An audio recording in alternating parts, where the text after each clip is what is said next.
সকাল সকাল আমার ছাদে আসছি। আমি ছাদের মধ্যে অনেকগুলো কোয়েল পাখি লালন পালন করি আর সাথে কিছু মুরগি। তাই দেখেন আমার কোয়েল পাখিদের এখন খাবার দিতেছি। ওরা কীভাবে এত চঞ্চল। পাখিগুলো আমার এত স্বাস্থ্য ভালো, প্রত্যেকটা পাখি ডিম পারে। তাই এখানে মুরগিগুলো খাবার দিতেছি। আর আমার মুরগিগুলো আজকে অনেক দিন ধরে ডিম পারতেছে। আর এই ডিমগুলো প্রতিদিনই পারে। আর এরা এত পরিমাণ বড় হয়েছে, খুবই ওজন বাইরে গেছে।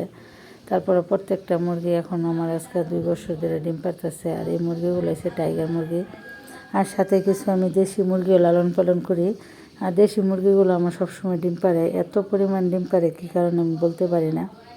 আমরা সবসময় এখানে ন্যাচারাল খাবার দেওয়ার চেষ্টা করি। তারপর আমার প্রত্যেকটা মুরগি মাশাআল্লাহ অনেক সুস্থ আছে, সুন্দর, দেখতে খুবই ভালো লাগতেছে দেখেন। আর মুরগিগুলো তো আমার এখানে অসুস্থ না, ছাদে প্রচুর পরিমাণ বাতাস থাকে, তাই ওদেরও ঠান্ডা লাগে মনে হয়। তার কারণে মুরগিগুলো সুস্থ থাকে। আর প্রতিদিনই আমার এই মুরগিদের